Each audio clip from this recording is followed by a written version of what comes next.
Hey there, Roy here. All things yoga with Roy. And today's session, we are going to look at controlling the edge of our intensity. So, how are we going to do that? And how do we do it in a way that we stay in control and at the same time experience our intensity? So let's look at where we came from in the previous sessions. Is we talked about general alignment and we talked about our ability to be rooted. So we need to find a stable place within our body and that connection to the ground. And we want to rise up through our body. We want to resist, to lift up through our bodies, to create the mobility, the openness in our joints that allows us to move into our flexibility. So our stability is our strength, our mobility is our openness, and then our flexibility is our power. So we want strength and openness and power. Everybody understand? And in that is what we're connecting to is our lines of force.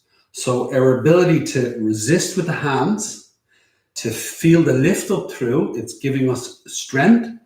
It's opening up the channels of that strength, the mobility, and that as we go to the limit of our edge, our flexibility, it's to maintain that strength and channel with power. So we want to bring that all the way to the core. So our line of force works all the way to the core. Same with the foot, through the leg, to the hip, to the spine, to the core. Then the spine itself is a line of force. So 2 legs, 2 arms, and 1 spine. So the more we activate our lines of force, it brings us to our core, and that gives us our power. Okay, so stability, mobility, and flexibility. So controlling the edge, a lot of the times people assume the edge is the edge of our flexibility, because that's what we generally recognize as go as far as you can go. And then once you've gone as far as you can go with control, that's the edge. However, the edge it comes in many forms, many places. So a simple example is our ability to stay grounded, to resist into the floor, there's an edge in that. It's to continual experience of that, and there's a hole in that continual experience. And as the body moves, we're adjusting in that subtle connection to maintain the connection, and that's the edge. If we go too far and we lose that connection, then we've gone over the edge. So there is the edge within our stability. As we lift up through, there's the edge of our mobility to feel the rise come back up through, and the intensity of that tone. That creates a tone in the muscle. Creates an openness in the joint. It's just the physical intensity of it is demanding. Now, it's how far can you engage with that in the body and go so far? So you might be in a posture and standing posture and your legs are really working, and then you're going over and you're going over, and you have the flexibility in your hips to extend, but you're losing the edge of the rise through your legs because your legs aren't strong enough to hold your weight as it goes over. So the edge is the problem isn't the flexibility in your hips, is the challenge is holding the rise in the tone of your leg. And that's an edge too. And then there's the edge of flexibility. Yeah. So the edge can be anywhere in your body and in any aspect of the practice of a posture. It's not always at the furthest edge of how far you can go. It's holding those 3 elements together is the real edge. And that's an ongoing continual story that we're going to explore today. And we're going to explore that in the sitting forward bends. Yay! Sitting forward bends. So why the sitting forward bends is, just to mix it up, I've been doing a fair bit of standing lately. You notice I like to stay in the postures and explore them. And then you might ask, this is like a beginner's course for alignment. Why is he keeping me in this posture for half an hour or an hour? Well, this just seems really intense. There is an intensity to it, but you'll notice that the story I'm telling, it's about controlling that intensity and all the different ways that we tease it out. And part of that intensity is the ability to be soft within ourselves, is to soften into our strength. So when you find yourself rooting through your body into the floor, that tone that it gives you, soften into it. As you start to soften in, the tone is able to rise higher. So that gives you that lightness. It lets you open the joints with a bit more ease. You feel the openness. The intensity is increasing, but also the space with which you're experiencing it is expanding, so you can feel it more. Now soften into that space. So you're softening into the ground, you're softening into the tone in your body, you're softening into the opening of your body. Is as you go into the flexibility, is you're softening into the power of your body. And that if it becomes too much, is you draw back a little bit. And you're rotating your consciousness around that, and you're continually playing out, you're continually playing out the awareness in your body.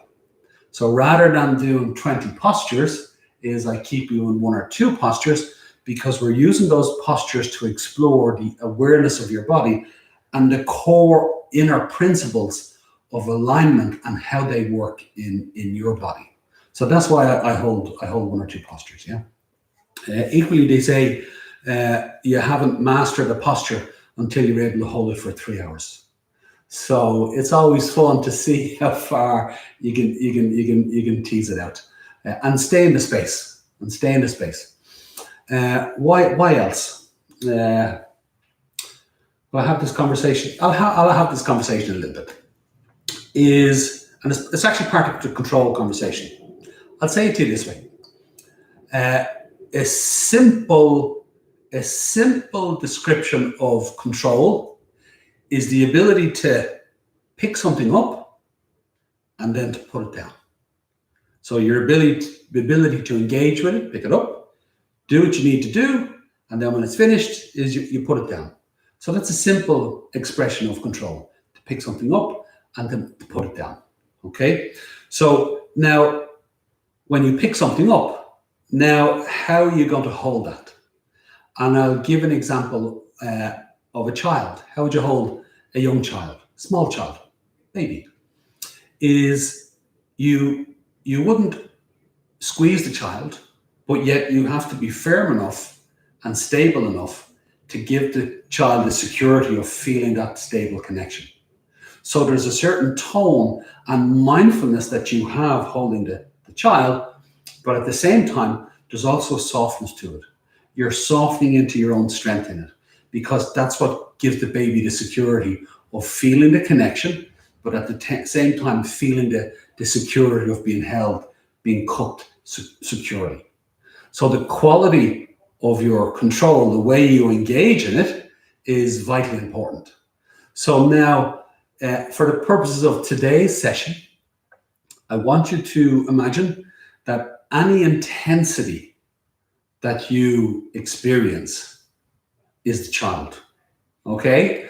So anytime you're experiencing intensity, I want you to treat it like you're holding a child.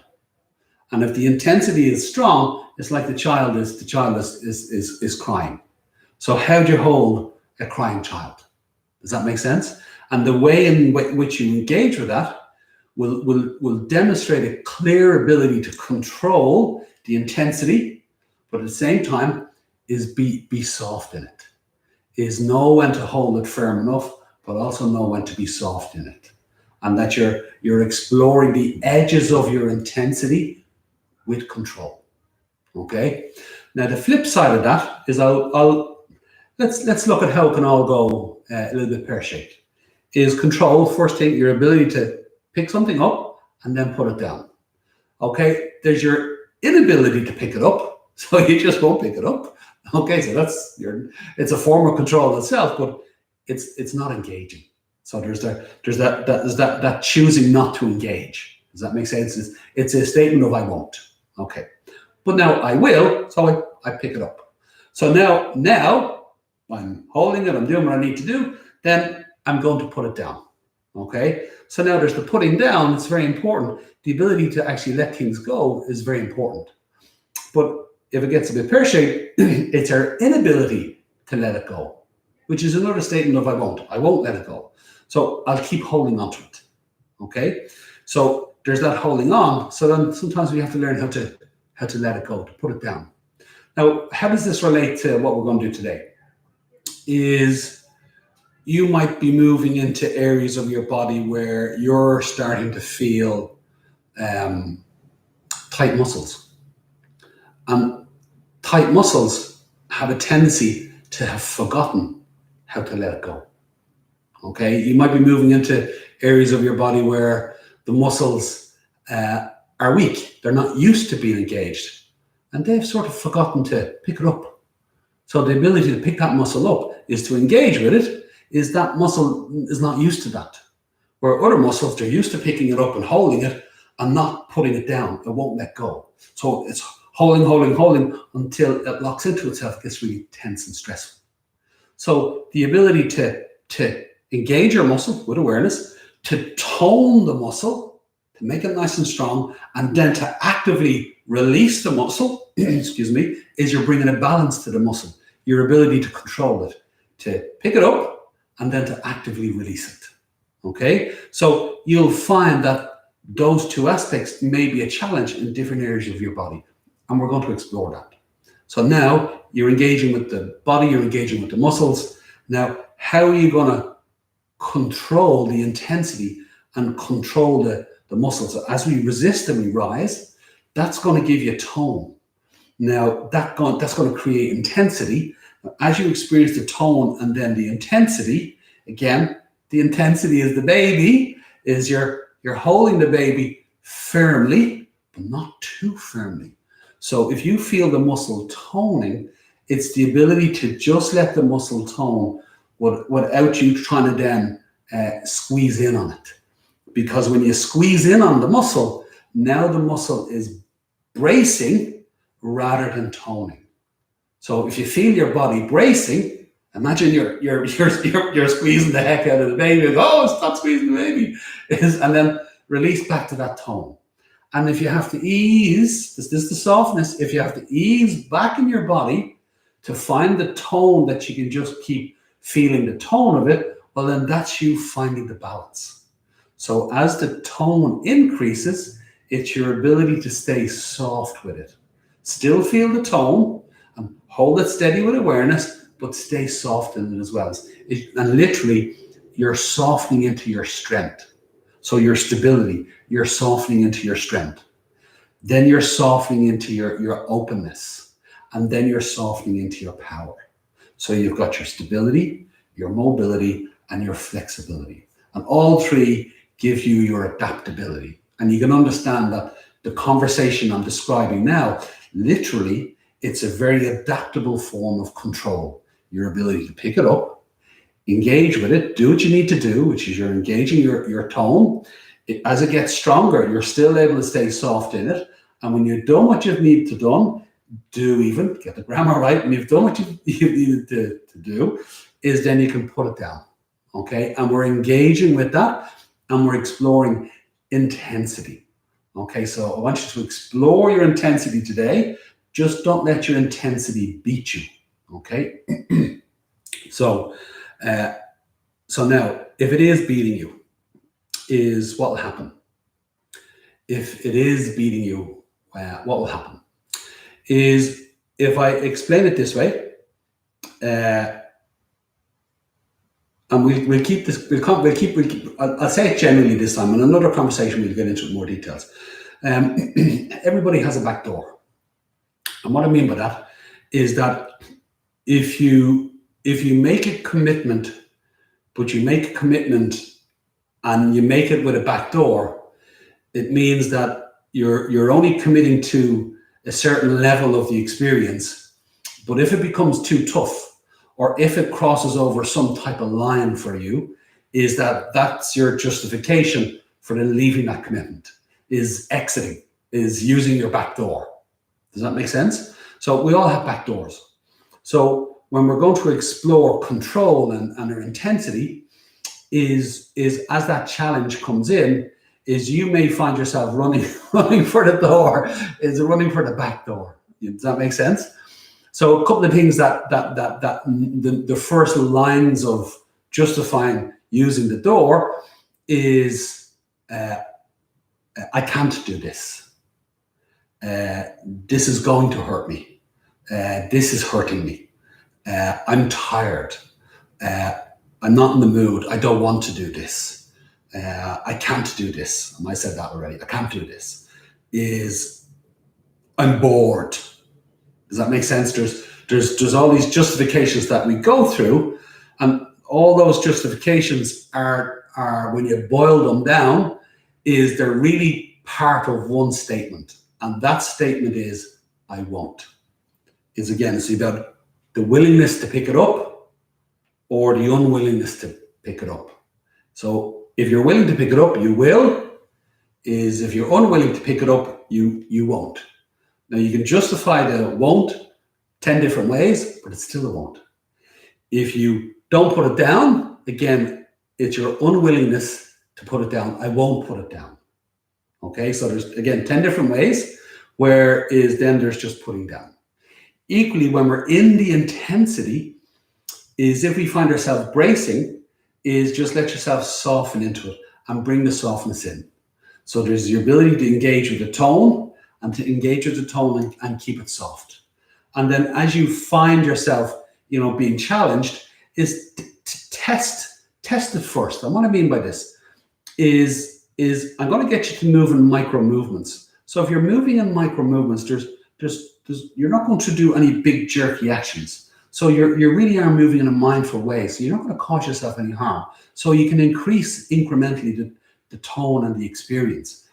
Is if you say, oh, I can't do this, wait a couple of breaths.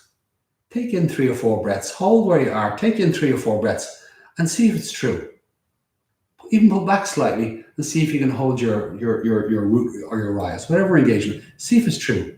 So anytime you go to come out of the posture or the position in your body or the engagement in your body, is don't is ease back slightly and then just wait to see, is it true, or am I just grabbing for the door a little bit? Does that make sense?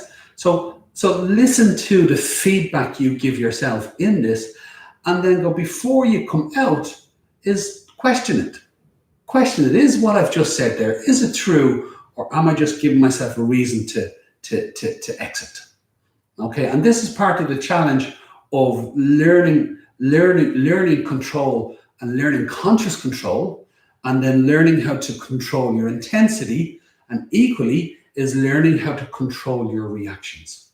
Because in another day, we'll talk this same conversation, but it won't be about the physical, it'll be about the energetic or the mental. So that intensity at a mental level can come out as reactions. So if you find yourself mentally reacting today, is you don't need to challenge it too much, except for one thing. Ease back slightly. Don't react to it. Ease back slightly. Hold where you are. Do it for 4 or 5 breaths and see if that reaction, what you've said, is true. If you say, I can't do this, well, wait a few breaths to see if that's true. This is sore. Well, ease off, take a few breaths and see, is it as true? Is it as sore as you're making it out to be? Or is it just a strong sensation? Or oh, this is hurting me. Well, is it hurting you, or is it just a strong sensation?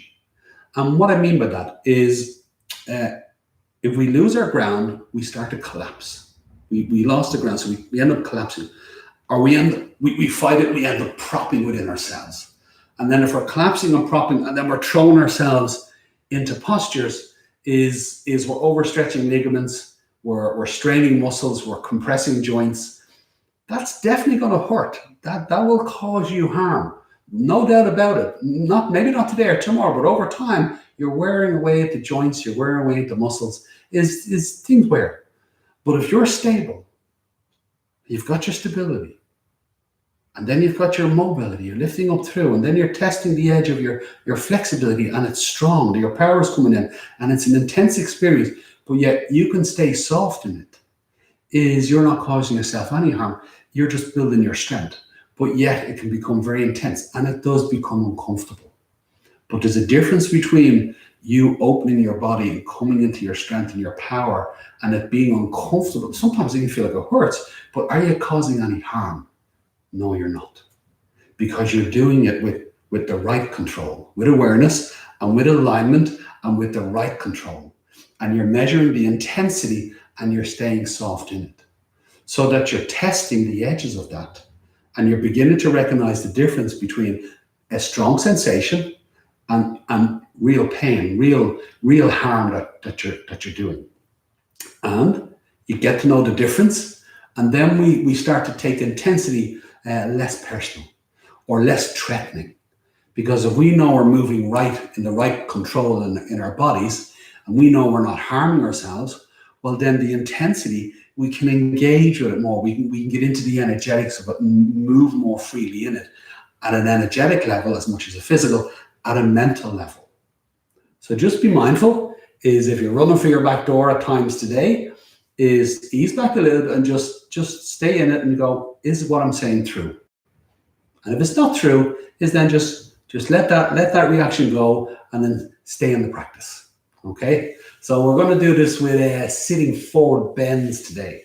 So if you're not already sitting, let's sit down. Okay, so you may need a cushion. You may need a cushion. If I talk it through with you, I want you on your bum bones. Let's see this first. So if you take your flesh out of the way, if you bend your knees, your heels are down and your toes are up. So you're literally on your sit bones and you're sitting a little bit to the front of your sit bones. You can even put your hands underneath your shoulders a little bit so that you can feel that you're on your sit bones. If you do a little shimmy like this, you just feel the sit bones. If your hips are a little bit tighter, you can fold the cushion. You might even have a block and sit under it. Now when you sit under it, I still want you to sit on your sit bones. So you're still on your sit bones. And don't worry about how bent your knees are. Even if you've got a hole under the back of your knee and you want to sit straight, so you want your pelvis to be neutral. So you're on the sit bones. Even hold like this. So I want you to feel that you're sitting on your sit bones. It's like we'd be doing mountain posture. Is on the mountain posture, the standing posture is the default for all the standing postures. So this posture is the default, it's called stick pose, is the default for all the sitting postures. But I'm going to take you through it as a physical experience in your body rather than a posture. So it's all about body awareness. So I want you to feel your bum bones on the mat, and that's your centering, okay? Now I will add, is there's the moving in and there's easing back. So there's many ways you can ease back without coming out. Do your best not to come out of the engagement of your body. But if you need to come out and have a couple of breaths where you just need to ease it, come out and ease it and then go back in. So there are times when you go, no, I need a little bit of a break. Have your break and come back in. But have the break mindfully. Don't do it as a reaction. Don't do it as a knee jerk.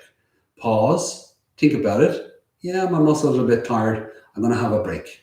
So come out for a few breaths and then come back in again. Okay, so we're on the bum bones. Okay, so on the sit bones. So hands underneath your shoulders. You can even have your hands underneath your knees. Now, if you're very flexible, you may think, okay, this is a bit basic. He's doesn't have this isn't very much. I don't feel much. Bear with me, because when we bring the root and the rise in, is people who are very flexible, is we're going to test your strength in this. And it's your strength, your ability to lift up through, to keep open, and then go as far into your flexibility with power. Because a lot of times if we're very flexible, is we'll go all the way, but we're flopping in it. So there's compression in the joints, there's overstretching in the muscles, there's no core integral tone, there's no power in it. So if you're very flexible, See how you get on with this, okay? If you're a bit tight in the hips, again, all the support that you need, to support the tightness in the hips so that you don't let the tiredness of them take over. And you're on the sit bones. Now you notice, look, I'm doing a little sway from side to side. It'll be no different than we're swaying through the four corners of our feet. This one here, I'm just doing a little shimmy where I'm shimmying my weight from one sit bone to the other. And I'm keeping my pelvis neutral, shimmying one from one side to the other. Now you notice my knees are up, my heels are down, my toes are up, and notice how my feet are a little active. So rather than the feet passive, I keep the soles of my feet a little active. And I'm swaying from side to side on the sit bones. And the reason why we're doing this is when we sit on them, it's centering, but we want to bring in our center of gravity. So the first one here, when you do this, it lets you feel your sit bones actively pressing down. So it's not a passive action, it's an active action. You're actively pressing down. If you do it this way as well, if you go back and forward, you go back and forward. And as you go back and forward, it's still on the front of the sit bones. Again, you'll feel the trunk of your body more. You'll feel your obliques, you'll feel your abdominals, you'll feel your lower back. And again, remember, the hands can be like this for support, so that the top of the thigh, the psoas at the top of the thigh is getting tired, is supported. You can do it like this, and bend the knees. So there's lots of different things you can do to support yourself, which supports the ease. So think about it, is what allows you to stay at ease with the tone you're feeling.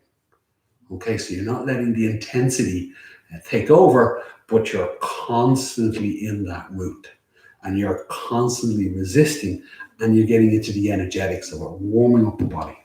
So now this one here, if you put the hands under the knees and bend the knees, wherever this height is, 6 to 8 inches, whether you need to it or not, and the reason being, I want you to, again, pull with the hands, roll the shoulders back a little bit. And as you roll the shoulders back, the chest will open a little bit now. As the chest opens, draw the breastbone down, let the neck go a little long, back of the neck. So you feel yourself sitting tall in your spine, and I want you to roll around the sit bones.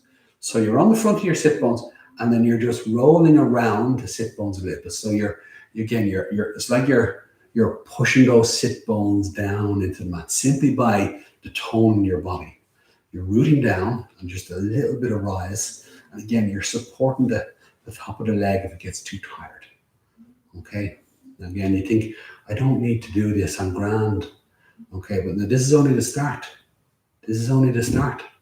So think about this, it's not a race, it's a marathon, and we could be doing this for half an hour. So again, all the support you need so that you can keep it easy. And that what's the easiest effort you can support yourself in to keep yourself rolling around the sit bones.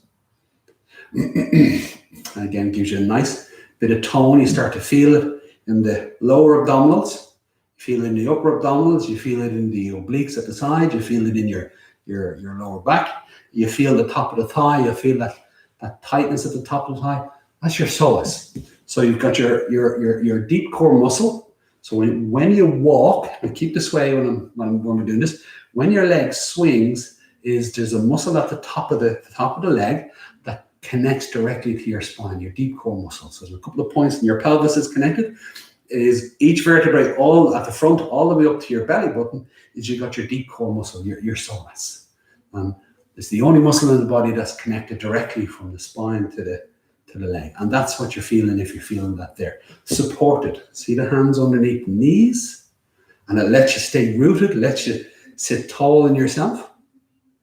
And you're just not letting that tiredness or tightness beat you. Again, it's back to managing the intensity, controlling the intensity. So now we've picked up the resistance, the root. We've picked it up. We're engaging with it. We're holding the tone.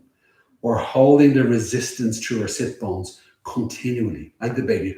We're holding it, and then we're doing everything we have to with the rest of our body to stay soft with that tone. And you're constantly staying in that connection. And whatever support you need to do, and you see I keep moving around the different types of support that you can give yourself. Positions of the hands. And you're just supporting, but you're constantly in the sit bones. And equally, we're not putting it down. So stay in it. If you feel like putting it down, oh, my bladder's full, I need a quick trip to the toilet, wait, take a few breaths in, and then check and see if your bladder really needs it, or are you just reacting and finding your way to use a little back door. So stay in it. We're only starting. Okay, so I like this. Now we're going to create a bit more vigor to it. Okay, so what I mean by this, so if you now put your hands, classically you would put your hands, fingers pointing forward, directly below the shoulders. Is again, that's a classical guideline. And my spine is quite long, so when I do this, my hands don't reach the floor. Where your hands, you might have longer arms than your spine, so you can touch the floor, and then you've got to bend your elbows to create that space. So if you can press your hands on the floor and push them in, where it gives you the tone through your arm, where you can roll your shoulders back, shoulder blades come onto the back of the rib cage, keep drawing the breastbone slightly down. So as you press the hands in, it gives you the little lift, but you feel the trunk tighten at the same time. So you can see I'm on the tips of my fingers to do that. So you might be here, you might be here. Is I like to do this one too, is bring my hands back on the tips of my fingers, and that gives me the lift too. Okay, so wherever you can see me give myself that lift. Okay, so wherever it gives me, gives you that little bit of support. Now from there, I'm quite comfortable to let my legs relax out. And I'm still in my sit bones. Okay, so maybe you're here, maybe you're here. Is wherever they are, is use your hands for support, use your legs for support, but stay in your sit bones. And then I want you to do this. You're still in your sit bones. I want you to do this. So you're shaking from side to side on your sit bones. And again, when you're teaching this in class, it always gets a few laughs. And people sometimes get a little bit self-conscious.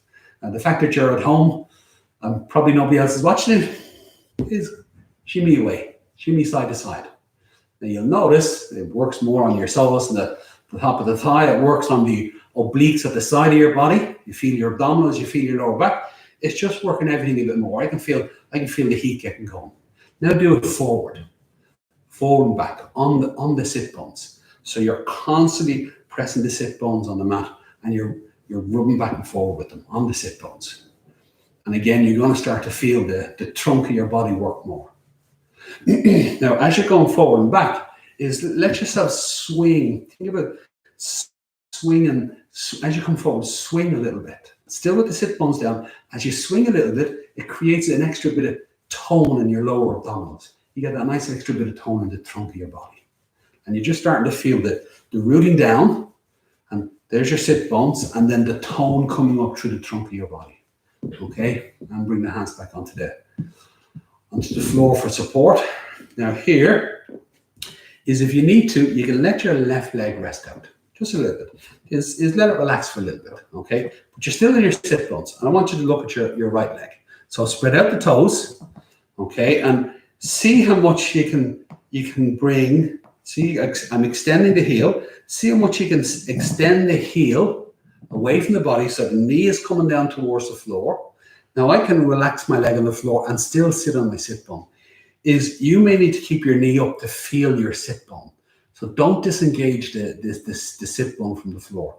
If it's tight, you can lean back a little bit. You can lean into your hands a little bit, but you're still, even though I'm leaning back, I'm still on my sit bone. It's just when I lean back a little bit, it releases a bit of pressure in the hip, and it lets my leg come down a little bit more. Now, why are we doing this? It's because I want you to do this. I want you to, if you can, I want you to begin to bounce your hamstring and your calf off the floor. But keeping a little bit of tone in the right foot. Now, I'll tell you why we're doing this as we're going along. So you're still in your sit bones, even this one. You're just relaxing this hip a little bit. Yeah? So you're bouncing the hamstring and the calf off the floor. Also gives your thigh a nice massage. It's quite relaxing. It's quite energizing. Now, why are we doing it? For a couple of reasons. First, it's relaxing. It's quite relaxing for the muscles. At the same time, is that when we begin to lift up through the body and begin to hinge forward out of the hip, is we're actively going to start to lengthen the calf and the hamstring. We're going to actively lengthen the lower back. So what we're doing here is we're just relaxing them. They have a tendency to be tight. Remember that thing about some muscles is they struggle to let go of control. There's a tendency to have tightness in the hamstring. A lot of people have it in the calf too. So now we're just encouraging it to let go a little bit, just to release it out. But we're still on our sit bones. We're still keeping our root, but we're just relaxing out this leg a little bit. Okay, and you may even notice that your psoas at the top of the leg is starting to relax out a little bit. You're just relaxing it, softening it out. Okay, that's the right leg. So from there, if you need to bend the right knee a little bit, if not, that's fine. If you need to bend a little bit, you can bring this left leg back in. And again, once you're on your sit bones, and again, I'm fine actually doing this here. We'll do this here a little bit easier, a little bit even easier again. I'm still on my sit bones, still on the sit bones.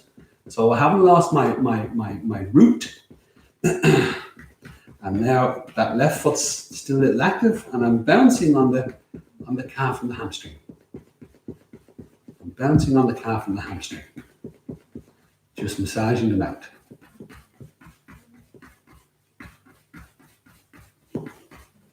And that's very relaxing for the thigh, top of the thigh. Here we go. And just massaging them out.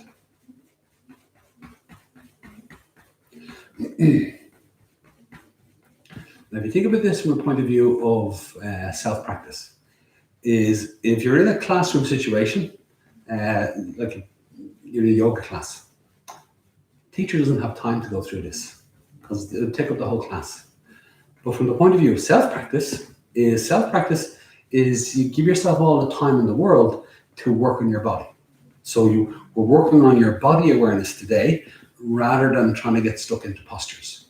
And it's all the time in the world it takes. Is you're better off developing your body awareness and learning how to control your body, and then you'll find yourself in the postures and you've control in all the postures. Or if you're trying to make the shape of the posture without the control of your body, is you'll find yourself endgaming. You're chasing the posture, you'll end up forcing your body into positions that it puts it under stress and strain, and it's just uncomfortable. It will never last long term. And end gamers can only go for so long.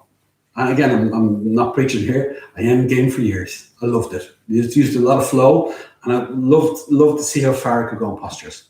And I started my yoga practice. I was very tight in my body. I had chronic back pain, and I was in rag order at 21. And after a couple of years of yoga, I'm quite hypermobile, so I got that back. I got that flexibility back, and I came into my center, and then I flowed right through my center and out the other side, because I was chasing the flexibility. Is I went off and I missed it. I missed that. I love the flow and the energy, but I actually missed the point of staying centric. And then at one point I realized something's missing. Something's missing. I had to go looking for that thing that's missing. Okay. So now let both legs relax for a second. So I'm still on the sit bones and just roll out both legs like that. And again, hopefully you're starting to feel a bit of release. You get a nice release of energy down your legs. It's a nice sensation, but you're still in your sit bones. Yeah, so I realized that something's missing, and I have to work on my center. So then I had to pull back, and I had to really focus on staying centered and grounded. And it really hampered my flexibility in my body. It really restricted me. And it was frustrating for a while, but slowly but surely I begin to feel a different type of strength in my body, and then a different type of space. I moved into that space with strength, and I was finding the quality of my ability to hold space open, which was my mobility. And then I realized after a while that flexibility is really nice to feel when I'm in an open space, and it's even nicer to feel when I can feel it with my strength. I really felt the power of it. So the longer I went into that, I found myself, rather than chasing the posture, is just sitting with my body and let's just figure out how my body works. So at one point that penny dropped, is why don't I figure out how my body works before I try to figure out a posture.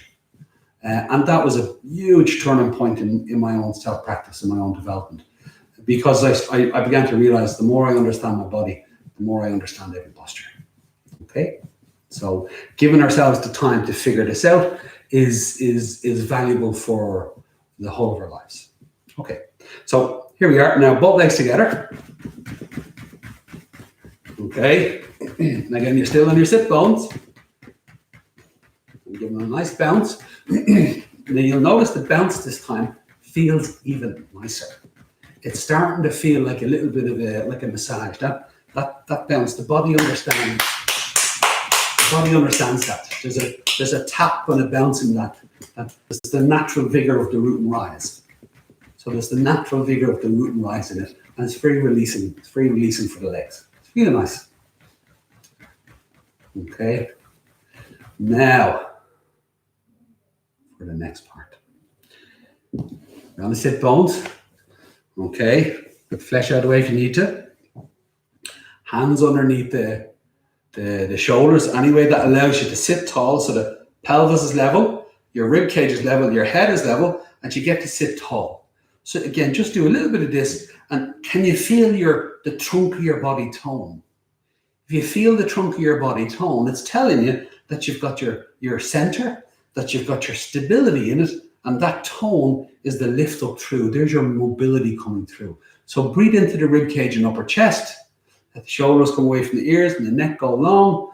And again, you're just starting to get that lovely rise coming up more and more through the spine and the trunk of the body. So remember, your line of force is while we were doing this, we were also relaxing the psoas, which when we activate it again, notice how your ability to sit taller comes a little easier. You can relax into the tone. Hands are here for support. Okay, so look, I'm separating my feet wider. Look, the width of the mat and a little bit more. Okay, now I'm curling the toes, I'm extending the heels. And what I want you to do, now I'm assuming there's limitations. I'm talking to everybody through the different stages, is whether you can do this easy or not. Please go through the stages, because you're gonna hear me talk through the stages. You're gonna curl your toes back. You're gonna send your heel away. And as you send your heel away, there's a couple of things you're doing. Your knee is naturally coming towards the floor. And at the same time, you have the ball in your socket. So think about the ball in your heel and the ball in your socket. When you send this ball actively away, you're drawing the ball out of the socket. And as you draw the ball out of the socket, the knee is coming towards the floor. But notice how your thigh is beginning to shorten. It's tightening. So you're toning the thigh. Everybody get that? Now actively press your knee to the floor, curl your toes and extend your heel, and you're going to feel yourself actively lengthening your calf and your hamstring. So let's do it again. You're here like this. Curl your toes back a little bit. Send your heel away. Your knee is coming to the floor. Now as it comes, press your knee to the floor. Feel your thigh tone. Now again, send the heel a little bit further away, and you're going to feel your calf and your hamstring lengthen. I want you to feel that length in your calf and your hamstring. Okay? So feel the sole of the foot engaged, the shin and the calf, the thigh, the hamstring, you feel your inner thigh. And you're still sitting on your sit bones. You're still in your sit bones. And I want you to feel that whole leg engaged. It's like you were in your sit bones. Now the whole leg is pressing into the floor. And just feel that. You can do a little bit of this. Just feel that. You're just getting used to broadening your base. Think about the body awareness. You're broadening the base, and you're doing the right side first. And look at all the support you're giving yourself. Okay. Now again, if it's a little tight, you can lean back a little bit. If you need to, lean back a little bit. It takes a bit of pressure off the hip, and it lets you feel that whole leg press into the floor. But you're still in your sit bones too. Okay, you're still in your sit bones too. Okay. Now let's ease the right leg. The left leg, again, you're on the sit bone. Curl your toes back towards your head a little bit. Slowly send your heel away. The knees come towards the floor, and you're drawing the ball out of the socket, But then you've got to activate your leg. So as you press, the knee comes down, press the knee down. Now notice how it tones the thigh. Your foot's active, curl your toes, extend your heel, and as your heel goes away a little bit more, you're going to feel the calf actively lengthen and the hamstring actively lengthen. Now, there you go, and then you're sitting in that. I'll explain the next bit in a moment. Now, the reason why I'm saying actively lengthen is because you're in the, I want you to feel in the muscle. Keep pressing the knee down, feel the whole leg press into the floor. You're in your muscles and you're lengthening them. If you're not in the muscle, and you do what I've described, is you're gonna say, oh, I can feel the muscle stretch. And when you feel the stretch, it's like you have to pull the muscle from the outside. When you're pulling the muscle from the outside, when you're just telling your body what to do, but not being in your body, it feels like you're stretching your muscle. It's like you're getting two ends of it and you're just pulling it, and then you feel the muscle stretch. So muscles don't stretch. They lengthen. They don't stretch. You're not on the outside pulling. That's what it seems like, but actually you're lengthening the muscle and you're actively, it's not passive. So telling your muscle to do nothing or saying just relax and stop it's not possible. It's organic. So it's engaged. So it's constantly engaged. So it's either shortening or lengthening, and there's a perpetual tone in that. So even when you lie in your relaxation and you're making no effort at all, you still have an integral tone in your body. Okay, so now we're here, we're in this. Okay, so now give it a little break for a moment. So now we're going to look at this again. What I just said, we're going to describe it again. You're on your sit bones. We're going to do both legs together this time on the sit bones. Curl the toes and open the soles of the feet. Send the heels away a little bit. Now feel the tone. Feel where you feel the tone. Okay. Now you're slowly pressing your knees down. Now feel the tone come more into your thighs. Now actively, firmly press the knees down and feel the thighs tone. Now be in the tone. It's just feel the tone. Now be in it and be grounded. Now curl the toes. Extend your heels a little bit further away again. Now feel the calf. You just do this. Feel the calf actively lengthen. Think about micro movements. You're not stretching the muscle by pulling it. You're actively lengthening it while you're in it. You're in the muscle and you're actively lengthening it. It's a different thing.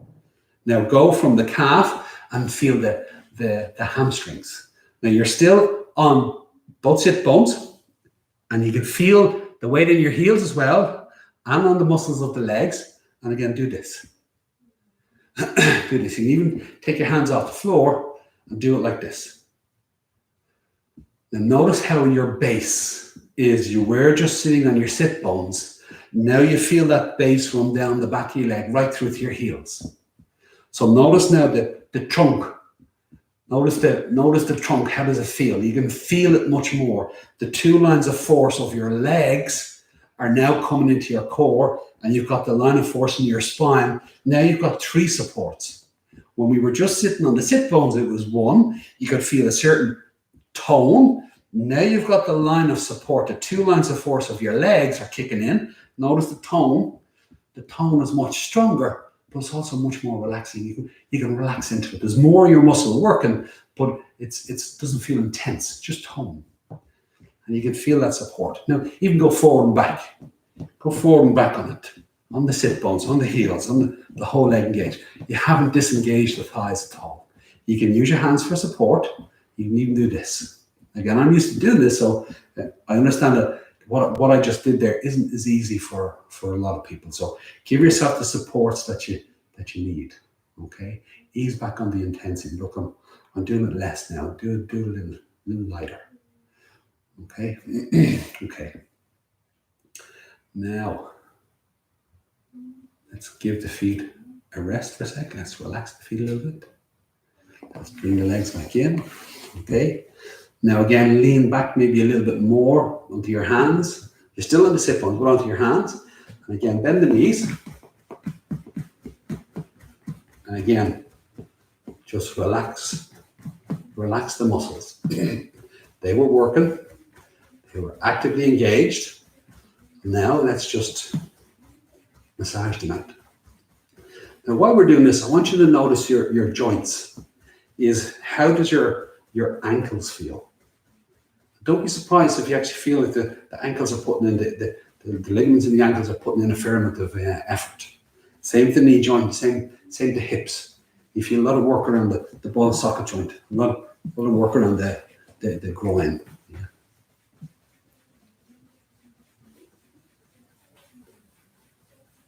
How's your back? Sometimes if there's a bit of tightness in the back can feel a little tired. Okay, so again, just finding a bit of ease, just to release it out.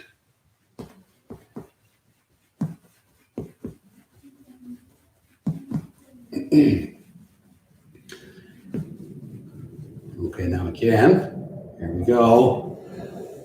Actively back on the sit bones. Let's take the feet out a little wider. Just check, we take the flesh out of the way, take it out of the way. Okay. Now curl the toes back towards the head, the feet are active. Slowly send the heels away. So we're doing this mindfully, we're doing micro movements. As you send the heels away, actively pressing the knees towards the floor. There's your thighs. And again, lengthen the calf and the hamstring. And again, you've got that lengthening from the sit bone to the heel. You're lengthening the back of your leg, but you're shortening the front of your leg a little bit. And that stabilizes the ball and socket joint. It stabilizes the hips themselves. And that allows you to sit a little taller with ease in your spine. So notice when you do this now, it's actually quite relaxing. It's quite relaxing. And notice how much of your lower body you're in the tone of it. And just be mindful now is that sometimes the hips can turn out like that. Is keep the knee, here's the second toe, here's the knee, here's the hip. If you find it goes out down like that, look, see that there? So you follow that line there. There's the hip socket to the knee, to the second toe. That's pretty much where you want to keep it, yeah? Okay, so now let's see where we're going to go to next. We're going to fold forward a little bit. Okay, now we can ease off in the sway, but keep the resistance. Now folding forward is a lot of the times is people flop over. We're not doing that. We're in the ball and socket joint. Here's the hips, here's the spine coming out of the back of the pelvis. We want to root down and lift out through our spine. We want to get the trunk of the body working. So we're lifting out of the hips. Okay, and if we're going to lift out of the hips, see the hands here on the tips of the fingers? Is what I want you to is push your hands into the floor, roll the shoulders back to push the upper body a little forward, but as your upper body comes forward, resist with your heels. Resist, stop yourself. I'm trying to push myself forward, but then resist with your heels and your sit bones. Have your sit bones and your heels stop yourself from pushing forward. And it gives you that lift. It gives you a nice lift out of the hips. And you're ever so slightly forward. So you get that lift, that openness out of the hip socket. Okay, I'll show you now. So we're here. So I'm sitting nice and tall. So as I push in, I'm resisting, I'm stopping with my heels and my sit bones. So I'm stopping with my legs engaged. And it gives me that lift. So that lift, there's that lift. Okay, I can see myself in the camera. I'm checking, so I'm making sure that I'm getting it for you. There's that lift. So as I lift, now hold that there. Hold that lift. Hold that lift. Now if you want, you can sway a little bit. See this here? You can sway a little bit in that lift. So just feeling the hips, the hip socket, open a little bit and sway. There it is there. As I come away, there it is. So now what's happening? What's happening is as I push and I lift, it makes me push my sit bones back. So as my sit bones go back, I lift up and out of the hip, and I get this hinge effect where I'm hinging from the ball and socket joint. There's a little bit of my weight now coming forward. So as a little bit of my weight is coming forward, I'm now using that weight to resist. So resist through your heels, resist through your sit bones, and then lift out of your hips Now, as you feel that upper body weight come down, press through the back of your knees, pull up through your thighs. That's going to tighten your psoas, your deep core muscle. So as you push your knees in, pull up through your thighs, it's going to tighten your psoas muscle. So as you're hinging from the hips, you're lifting out of your spine, and at the same time, you're activating your deep core muscle. So now, as you sway, see if you can feel your deep core muscle. See if you can feel a deep tone underneath your abdominals.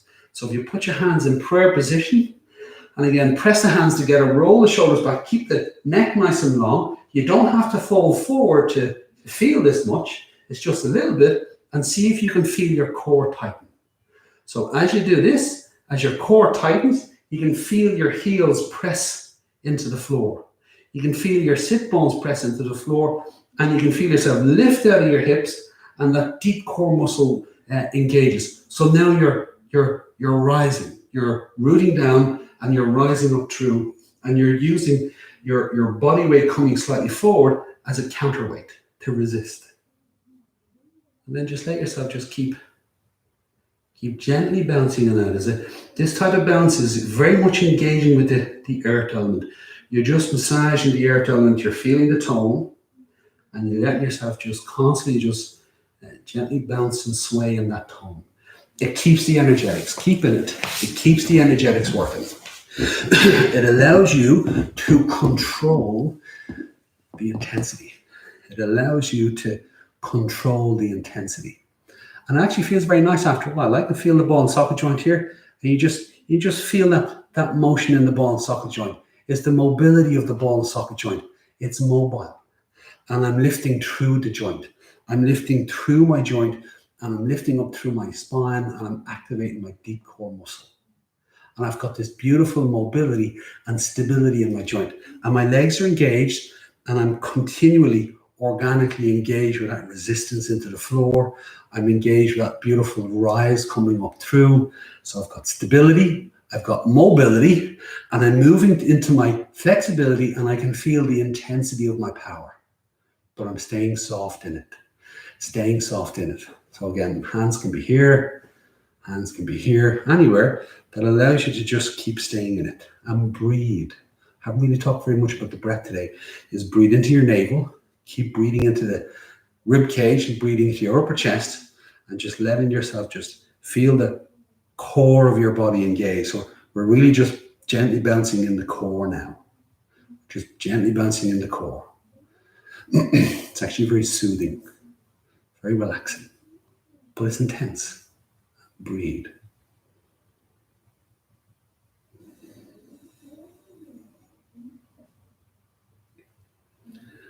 And that's it. Keep going.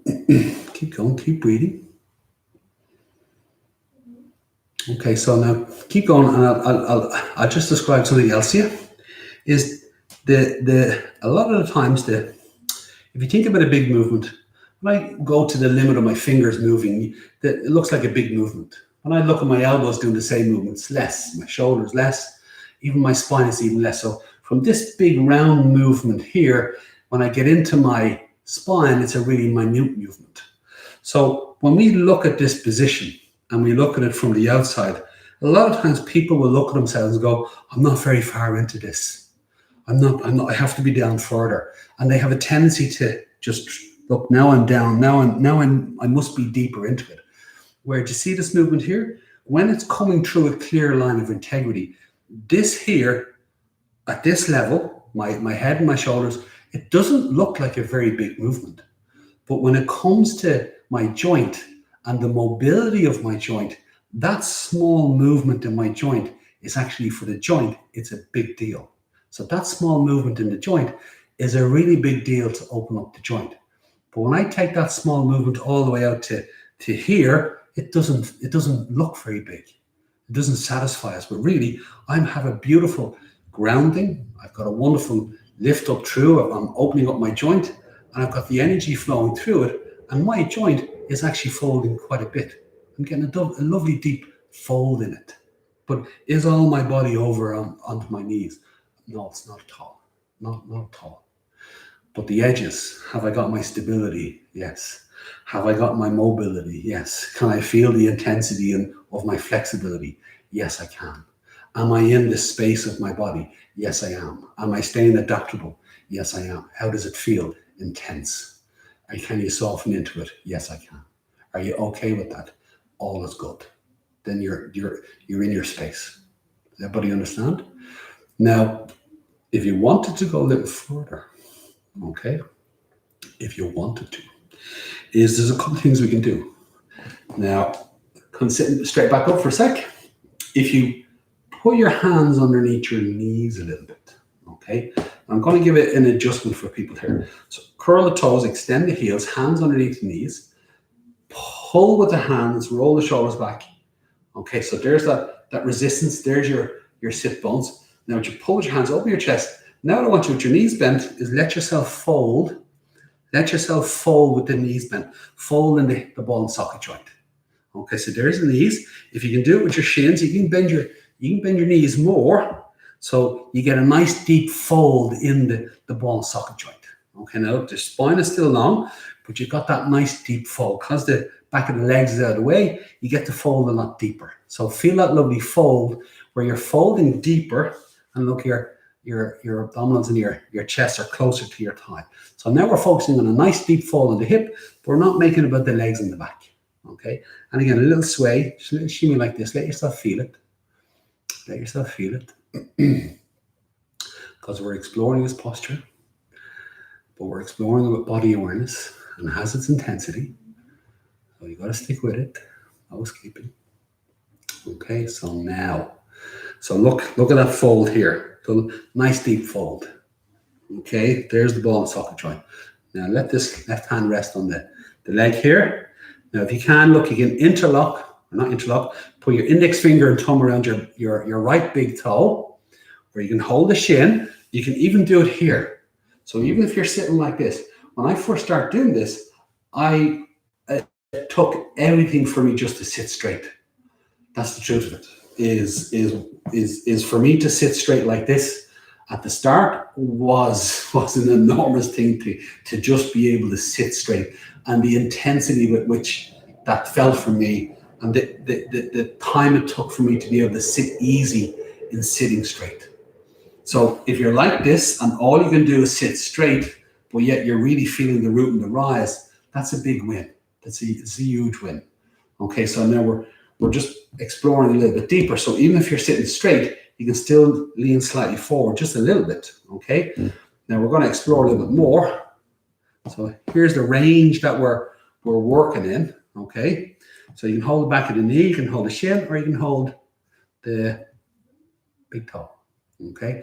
Now what I want you to do is press down through the length of your big toe and pull with the fingers. Get them to resist each other. Now, as you do, even if it's a shin, resist, push the foot away as you pull with the shin. I want you to feel them resisting each other. Okay, now roll your shoulder back. So roll the shoulder back, lengthen the back of the neck, and draw your breastbone down. So as you pull with the finger and push with the toe, I want you to feel your obliques at the side tighten. I want you to feel your abdominals at the front tighten. I want you to feel your sit bone press into the floor more, and feel your lower back engage. So that resistance, okay? Can you feel that resistance between the two of them? Okay, now from there, what I want you to do is put your left hand here. If you need to, put your left hand here, curl your toes, extend your heel. You're going to send the knee down, but look, you're sitting deeper in the hip. You're in deeper in the hip. Even if you're here, you're going to do this. Even if you're sitting like this, you're going to do this, okay?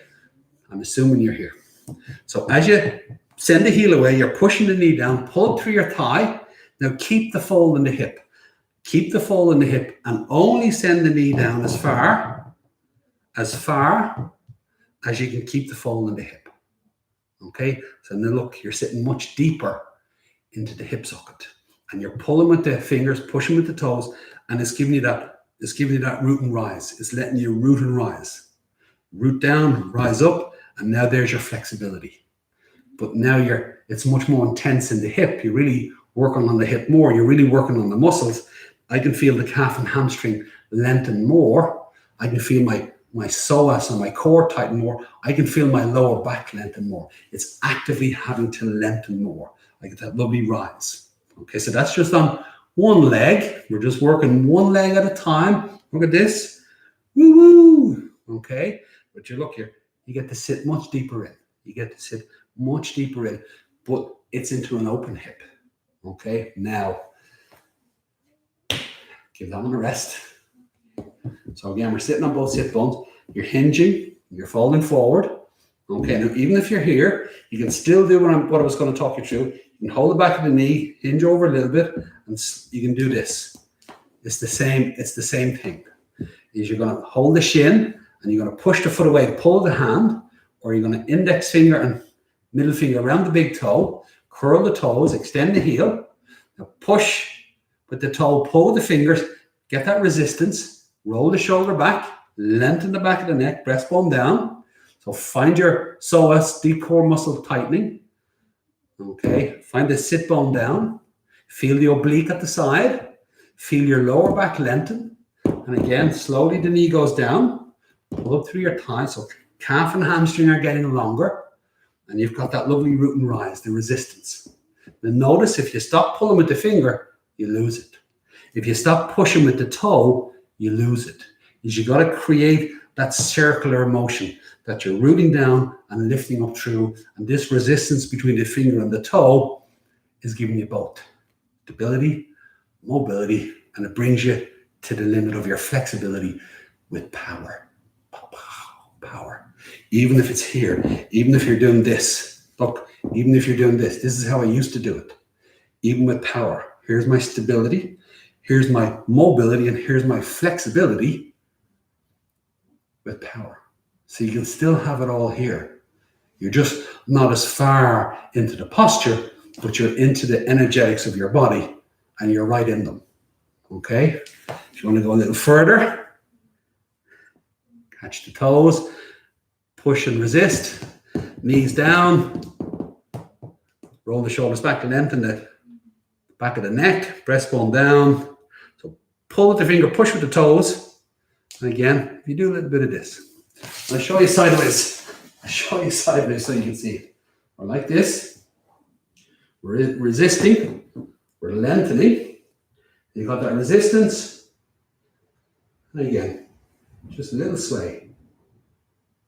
A little sway. Little shimmy just keeps everything energetically engaged. And breathe. And you find yourself incrementally letting yourself fold a little deeper. And lift and fold, and keeping your strength, keeping your mobility, keeping your flexibility.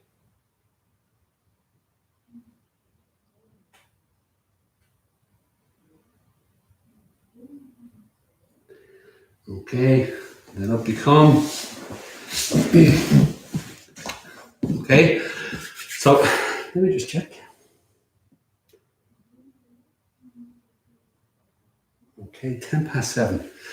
So 7:10 is, let's just do a couple of counter poses just to release out, and then we'll do relaxation. Now, has anybody any questions? Fire them out. So, hi Eva, how are you?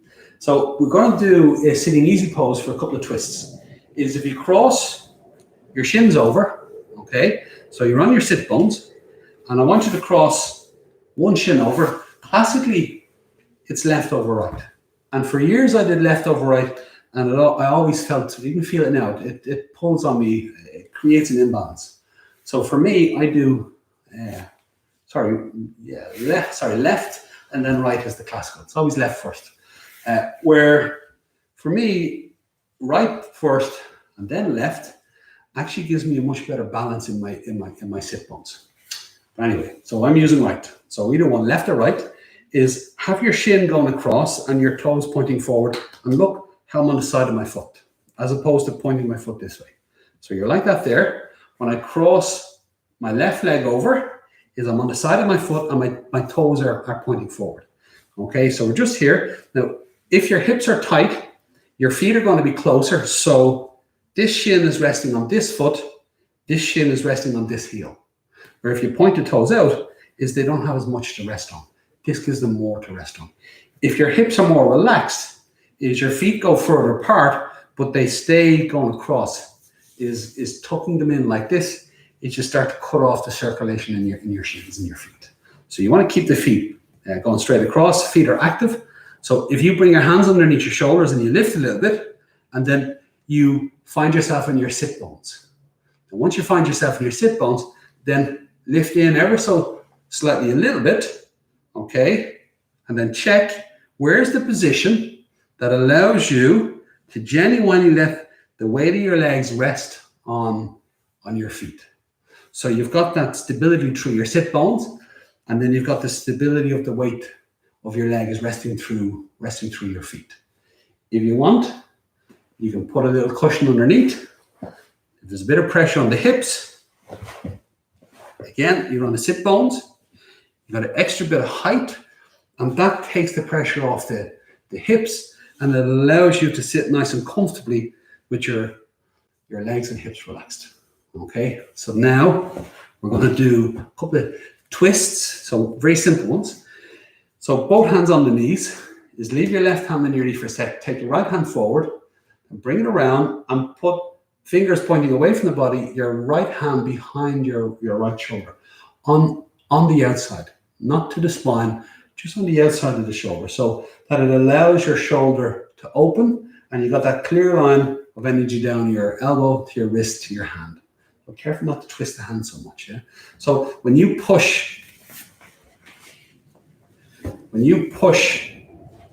your right hand into the floor, now again, I'm on the tips of my fingers because I've got a really long spine, so this is my alignment, is you may find that your arm is long and your spine is short, so that you can actually press your hand flat on the floor, and you can see, makes me lean in, so me here lets me get my alignment. So what do I mean? Wherever your hand is, press it in, fingers of the whole hand, and feel the resistance back up through your arm. As you roll your shoulder blade back, draw your breastbone down, you'll feel your upper back engage, you'll feel your core engage. So as you press your right hand in, is have it come all the way down to your sit bone. So as you press your right hand in, your right sit bone presses into the floor too. So they're both resisting down and they're both coming up through the tone of your body. Does that make sense? Now from there is you put your left hand on your right knee. Now take a breath in, nice big breath. Now lift all of your rib cage up as you inhale, and as you exhale, lift out of your navel or lift out of your spine, let the navel rotate, let your rib cage rotate, let your shoulder rotate, and then bring the chin around, sitting nice and tall in your spine. Just give yourself a nice elongated tone. So you're rooting, you're rising, and then there's your flexibility, then there's the intensity. As you go to the edge, ease off slightly, then just do this. Just do this. Constantly feeling the sit bones, constantly feeling the toe and the trunk, so your obliques, your abdominals, your lower back, your upper back, your shoulders, your chest, your neck, your head. There's a continual tone all the way up through the trunk. So you've got your both legs working to your hips to your core. You've got your arms working to your shoulders, your rib cage to your core. You've got your spine working to your core. And then you're just gently bouncing in your core. And so it gives you your nice rotation right through every vertebrae in your spine. So you got that nice tone, and then use that gentle sway just to stay soft in it. It's very soothing. It's like a rocking motion. Again, it's back to the child, is holding the child but being soft to child, is holding the tone and intensity in your body and then rocking it. It's being soft in it. It's very, very soothing. You can actually hold positions a lot longer. You can stay in that engagement in your body a lot longer because you're being soothing with it. It's really nice. Okay, so now you come back around and we're going to go the other side. So again, you've still got your ground. Both hands on the knees. Then leave your right hand on your knee, so the left hand, bring it forward, bring it all the way out and around, and then look at my alignment. Look where I bring my hand. I'm on my sit bones, so as I bring my hand around, I bring my hand to the ground where that my hand and my sit bones meet, so that when I push my hand into the ground, is I roll the shoulder back and I draw the breastbone down. And what that does, it activates the line of force in my arm. It activates it through my shoulder to my upper back, and the breastbone down to my core, so that as I push my hand in, I feel my core tighten. I feel my left sit bone press a little firmer into the ground. So my hand and my left sit bone are resisting each other to give that continual rise through both. So the line of force is working through me. So I take my right hand and I'm going to put it, my left knee. Now from there, I'm going to lift out of my pelvis. I'm going to inhale in my rib cage, which floats up my spine. And as I exhale, I'm going to keep the rib cage floating. I'm going to rotate from my navel. Doesn't rotate very much, but my rib cage has more rotation. My shoulders just go a little bit. They don't, it's not just, you got to keep the spine long. And then the chin comes around where I'm keeping my neck long. And then I reach the limit of my flexibility, but I have my stability. I've got my mobility, and I've got my flexibility. And then I've got that tone of intensity. I'm meeting the edge, and then I ease slightly away from the intensity, and I gently rock into it. If you wanted to bring the breath into it, it's on the exhale and the moving in motion.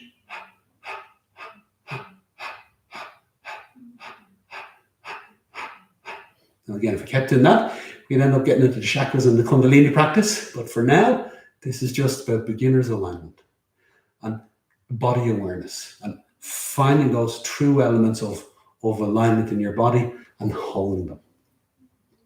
And learning how to hold them with control.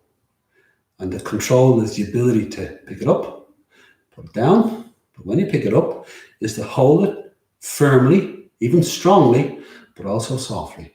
Is you have to be able to soothe. But also you got to give stability. Stability is strength and security. You got to give it space, which is your mobility. You got to hold that space open, clearly, with confidence. But at the same time, is be able to soothe it. And that as you go into your flexibility, is the intensity of that power, but still you have to soothe it. You still have to stay soft with it. And holding your own integral line.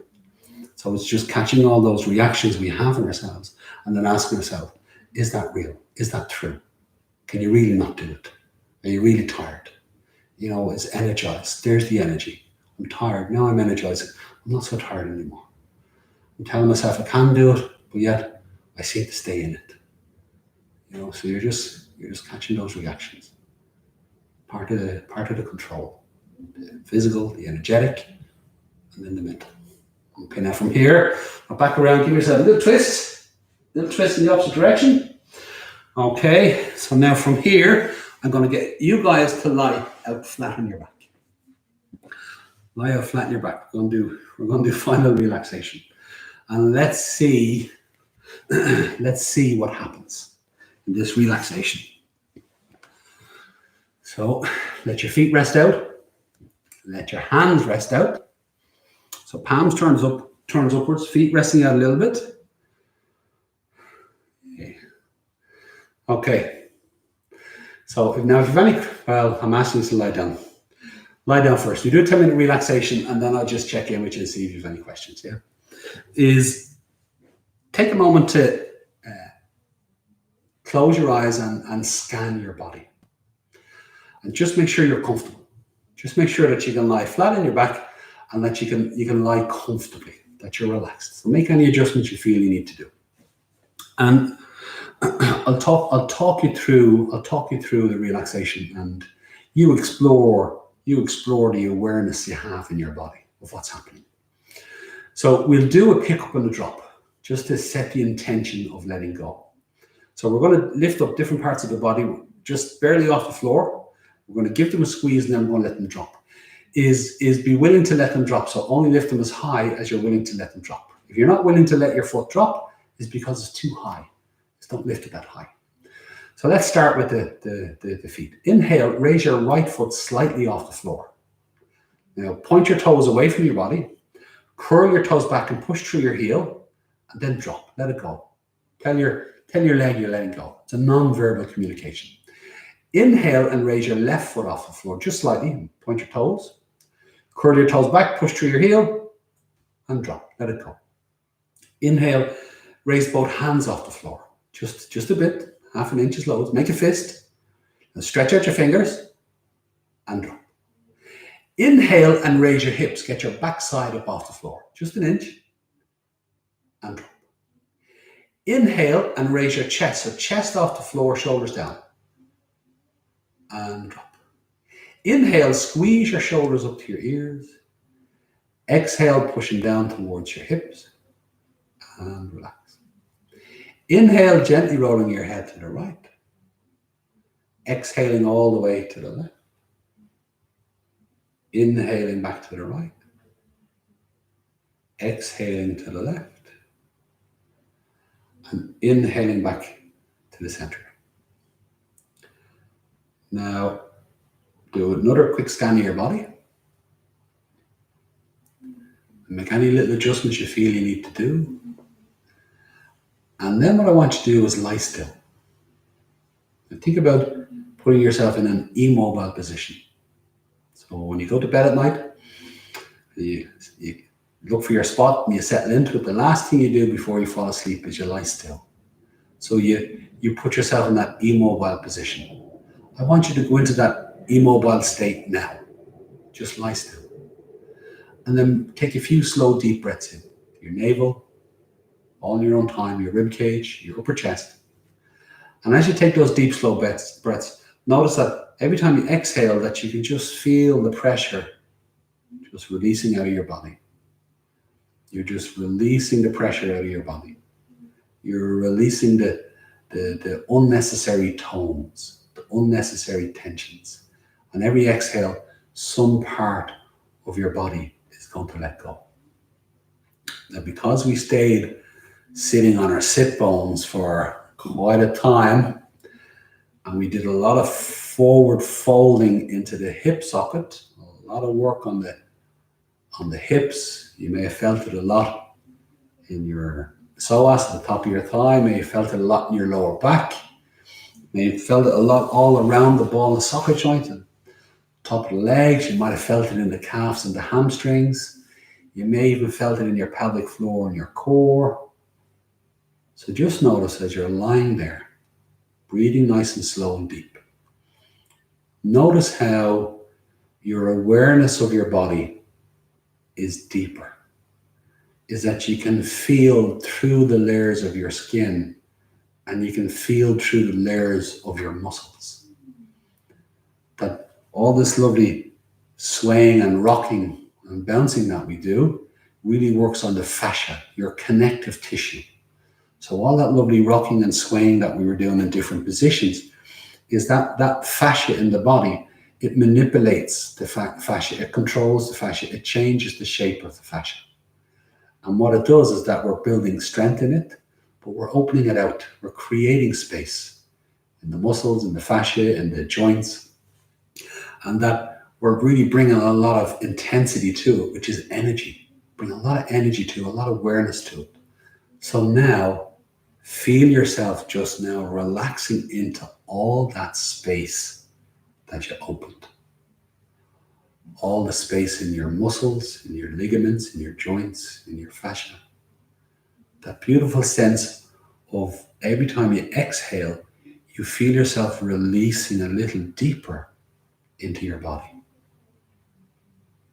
And predominantly, you're going to feel it around the hips and all the areas of the body that are connected to the hips, the back, the trunk, your legs, your groin, all those areas. Just feel them release.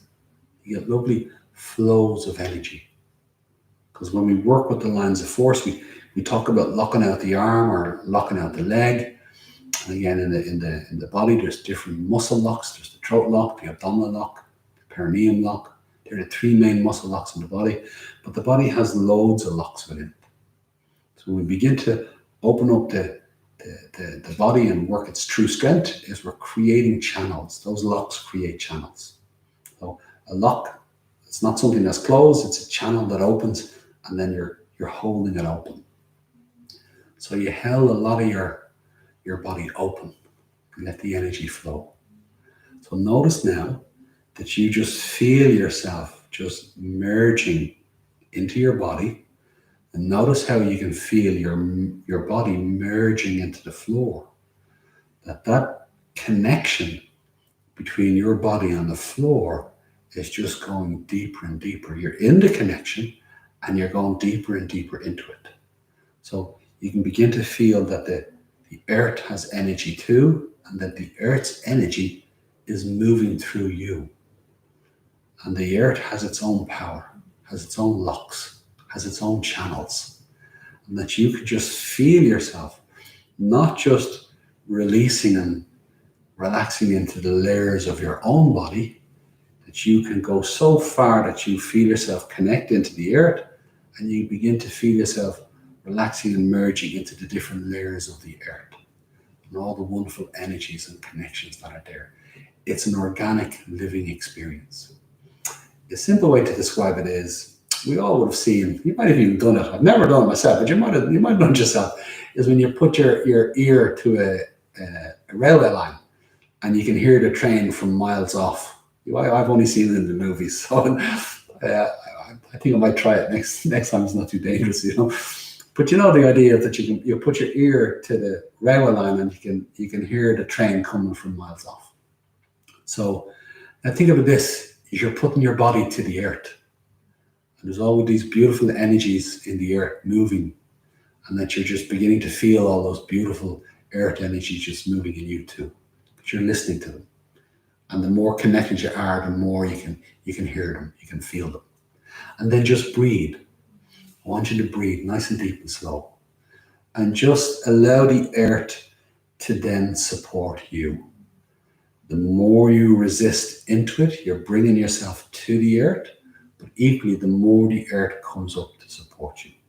So I want you to feel that while you're lying flat on your back, is you can feel yourself sinking into the floor like it's a soft mattress, and that the earth is cupping you, and the earth is holding you exactly how I was describing how you hold yourself.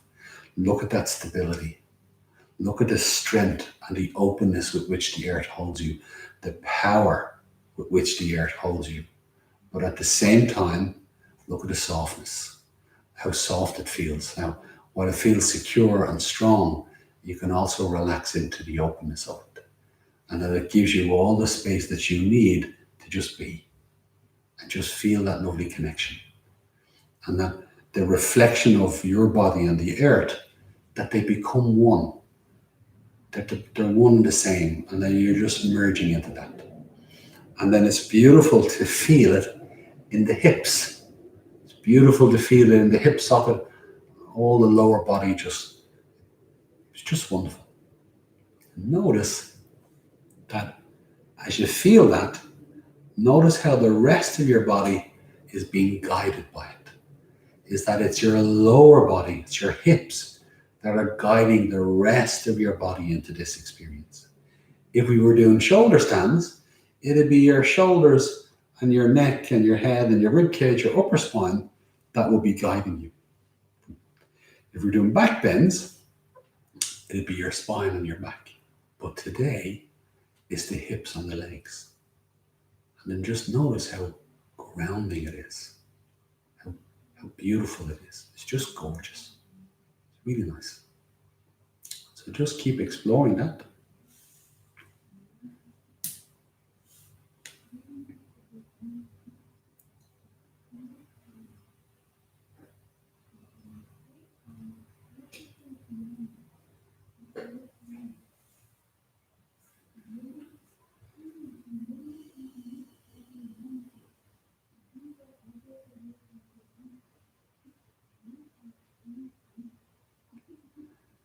Just continue on.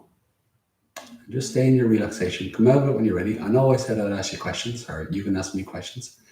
Is after the session today, is if you fire me in a question, I'll answer it. I'll be here afterwards and I'll answer it. But for now, just that relaxation sounded so nice. I just want you to stay in it.